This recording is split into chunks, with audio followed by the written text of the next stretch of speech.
हाँ जी, नमस्ते जी, नमस्ते।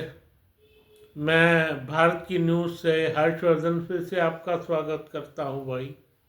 मैं भारत की न्यूज़ से हर्षवर्धन फिर से आपका स्वागत करता हूँ और अपने उन सब्सक्राइब भाइयों को राम राम पेश करता हूँ जो हमारे लिए दिन रात एक किए हुए हैं, और सब्सक्राइब भाइयों से कहता हूँ बगैर सब्सक्राइब किए लाइक किए मत जाना भैया। आज का व्लॉग बहुत छोटा सा है, लेकिन हमारे उन सैनिक भाइयों के लिए इसने जान फूंक दी है फिर से। वैसे तो अब हमारे सैनिक पीछे हटते नहीं, क्योंकि ये कांग्रेस गवर्नमेंट नहीं है भाई। हाँ, बिल्कुल कांग्रेस गवर्नमेंट नहीं है। और इस तरह के जो पहले गवर्नमेंट में होते थे, हम बात करेंगे आतंकवादियों से, हम आतंकवादियों को ये कर रहे हैं, उनको छोड़ दिया जाए, दुनिया भर का गुटर गुम करते थे भाई। तभी तभी तो बाज नहीं आते थे। अब भाई सारे आतंकवादियों में से 20 आतंकवादी रह गए हैं। क्या 20 तो बहुत ज़्यादा। याद कीजिए, सन 2014 में कम से कम 200-300 आतंकवादी सक्रिय थे भाई। हाँ जी, कुछ तो मार गिराए गए, अधिकतर मार गिराए, कुछ नहीं, अधिकतर अधिकतर मार गिराए गए, और कुछ ने सरेंडर कर दिया, कुछ पकड़े गए भाई। उनका क्या हाल हो ये तो अब सेना ही जाने।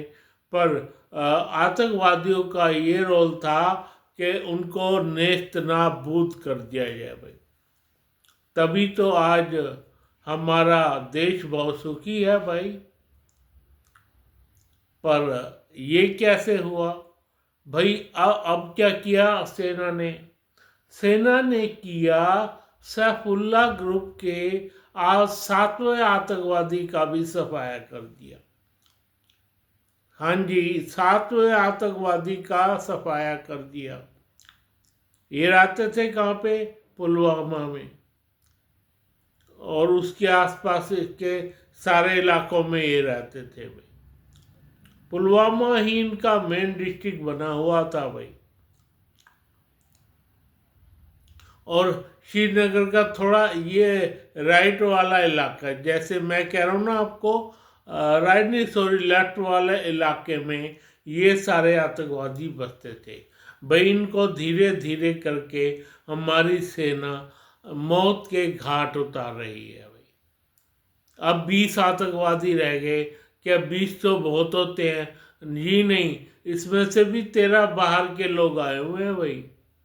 हाँ, 13 या 14 आतंकवादी, वरना 10 तो कहीं नहीं गए।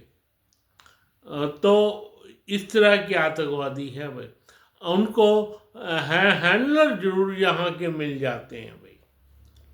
हैंडलर जरूर यहाँ के मिल जाते हैं, तभी वो सरवाइव करते हैं भाई। तभी वो सरवाइव करते हैं। अब आप जानो कि किस तरह से इन आतंकवादियों का सफाया होगा। उनका कहना है, सेना का कहना है कि जून तक, जुलाई तक इनका टारगेट है, इन सबको ख़त्म कर देंगे भाई। हाँ जी, सबको ख़त्म करने का टारगेट है जून में। जो नए आएंगे मरने के लिए, वो जो मरने के लिए आएंगे नए, उनकी बात की बात है भाई। कमाल हो गया सेना का तो।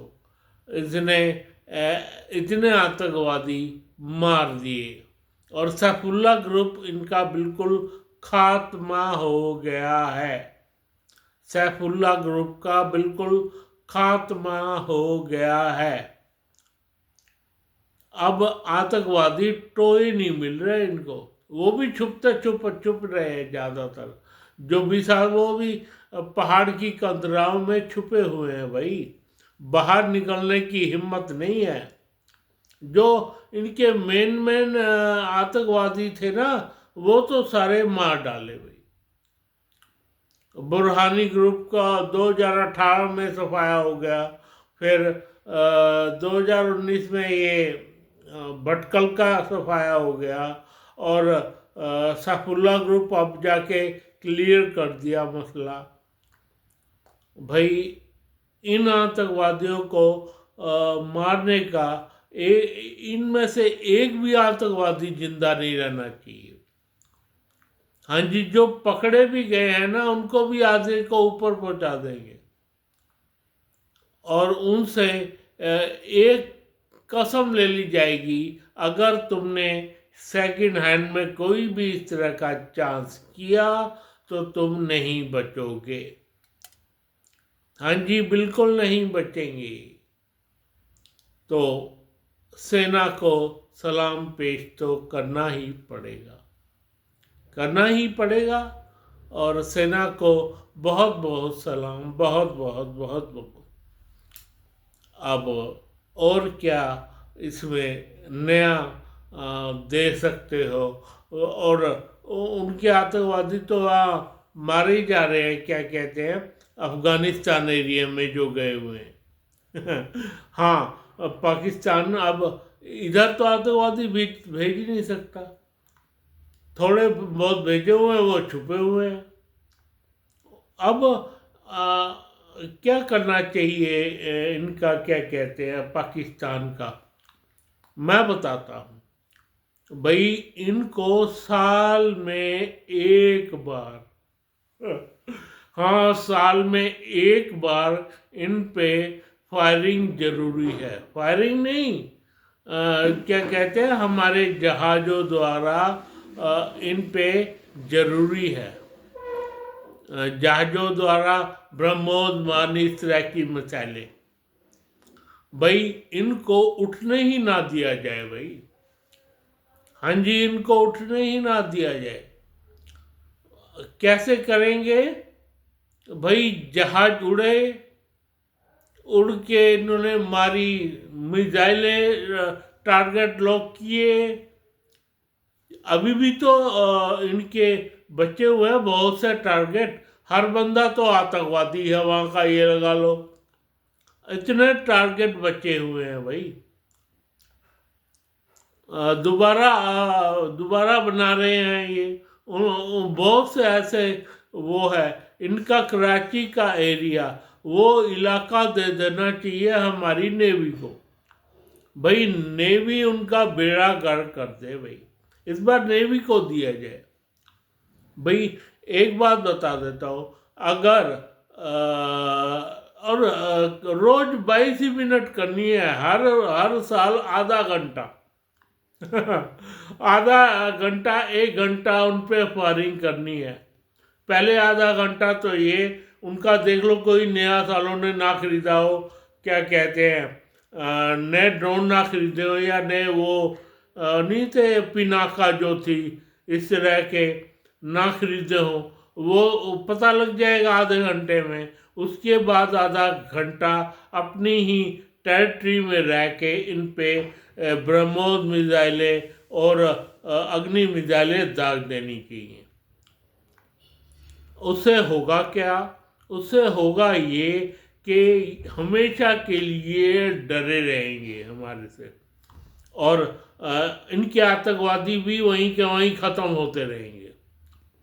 फिर और इसका जरिया क्या होगा, और इसका फ़ायदे अनेक होंगे। जब भी 2-3 बार हम फायरिंग कर चुके होंगे तो हम आसानी से उन देशों को आज़ाद करवा सकते हैं, जैसे कि हमारा बलूचिस्तान है, हमारा POK ले सकते हैं, इसमें हम अपने ट्रुप्स को भी भेज सकते हैं। जब हमें ये पता लग जाए ना कि इनके पास कुछ नहीं रहा, दम ही नहीं रहा, और एक दिन पीछे पड़ के, इसके मुनीर के पीछे पड़ जाए हाथ धो के, वो ताकि देश छोड़ के भाग जाए। हाँ जी, ताकि देश छोड़ के भाग जाए। जब वो देश छोड़ के भागेगा तो हम अपने और ट्रूप्स के लिए, हमारे ट्रूप्स के लिए और आसानी हो जाएगी।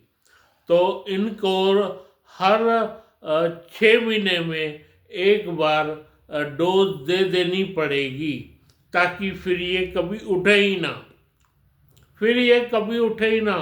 मेरी बात मान लो, इन पे 22 मिनट तुमने की थी ना, मैं कहता हूँ 1 घंटा कर दो, हर हर साल 1 घंटे के लिए फायरिंग, और इन सालों को बता के हम करने जा रहे हैं। बच सकते हो तो बताने की भी वैसे जरूरत नहीं है। तो आ, एक एक दो दो बार पढ़ जाओ आसिफ मुनीर और जैसे कई उसके पीछे अफसरों के पीछे, उनको मारो मिसाइलें दे के, ताकि वो देश छोड़ के भाग सके, ताकि वो देश छोड़ के भाग जाए भाई। तो ये मेरा प्लान है, इन लोगों को मौका ही ना दो दोबारा उठने का। दोबारा उठे तो खैर नहीं, मतलब कहने का ये है। आप इस बारे में क्या सोचते हैं? क्या इनको दोबारा उठना चाहिए, उठने देना चाहिए, और नहीं तो क्या करना चाहिए? आप बताओ क्या करना चाहिए। मेरे विचार से तो ये सबसे अच्छा मौका है, मौका भी है, दस्तूर भी है, और हमारा ऑपरेशन सिंदूर भी अभी चलायमान है। अभी हमारे ऑपरेशन सिंदूर भी अभी अपना चलायमान है। तो देख लो इन लोगों का क्या और करना चाहिए। मेरे विचार से सबसे बेस्ट है इन लोगों पे हर साल मैं दोबारा से बोल रहा हूँ, हर साल इन लोगों पे हमारी ब्रह्मोस जैसी मिसाइलें हैं, अग्नि मिसाइल है, वो इन पे मार देनी चाहिए भाई, उनको तगड़ा नुकसान पहुंचाना चाहिए। और तो हम बचे रहेंगे, तो हम बचे रहेंगे। इनके 2-3 देश भी, बलूचिस्तान है और हमारा पीओके भी है, इन देशों को हम ले सकते हैं। पता नहीं हमारी सरकार क्यों नहीं ले रही है, जब तो ले लेना चाहिए। और उसके बाद हमारा अफगानिस्तान से रास्ता भी खुल जाएगा भाई। और इनको थोड़ा बलूचिस्तान वासियों को मदद दे देनी चाहिए, मदद दे देनी चाहिए। उनसे पूछ लेना चाहिए क्या तुम भारत के साथ मिलोगे, तो हम कार्रवाई शुरू करते हैं भाई। हाँ, भारत के साथ मिलने की कार्रवाई शुरू हो जाएगी। अगर वो हमारे साथ आते हैं, हमारी स्टेट बनते हैं, तो हम उनके साथ पूरी कार्रवाई हम करेंगे।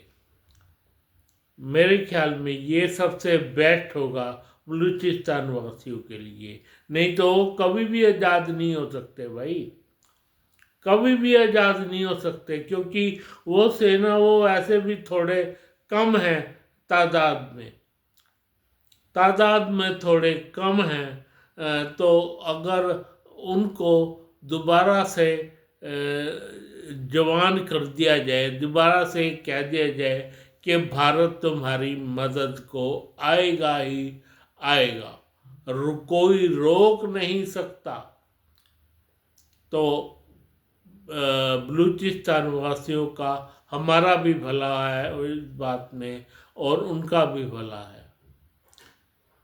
तो हमारा क्या भला है? हमारा एक ही है कि माता हिंगलाज भवानी दोबारा से हमारे कब्जे में आ जाएगी भाई। मतलब उस एरिए पे हम दोबारा से अपना कब्जा कर सकते हैं भाई। माता हिंगलाज भवानी का आना हमारे लिए बहुत इम्पोर्टेंट है, बहुत इम्पोर्टेंट, बहुत इम्पोर्टेंट। और पीओके तो आ ही जाएगा, पीओके तो आ ही जाएगा अगर इन पे ब्रह्मोस मिसाइलें हर साल मार दो। हर साल मैं कह रहा हूँ, हर साल ये इंतजार ही करते रह गए। इन पाकिस्तानियों को छोड़ना नहीं, इन पाकिस्तानियों को छोड़ना नहीं, ना देश के अंदर ना बाहर। और एक बार तो इनके क्या कहते हैं, अब आसिफ मुनीर के पीछे पड़ा जाए, उसको ब्रह्मोस मारी जाए मिसाइलें उसके टारगेट पे, या वो देश छोड़ के भाग जाए। इस तरह के काम हमें करने बहुत ज़रूरी है। अब मैं अपनी सेना को दोबारा से सलाम पेश करता हूँ जिन्होंने ऐसा काम किया है, और अपने उन सब्सक्राइब भाइयों से कहता हूँ मुझको लाइक करें, सब्सक्राइब करें। धन्यवाद, धन्यवाद, धन्यवाद।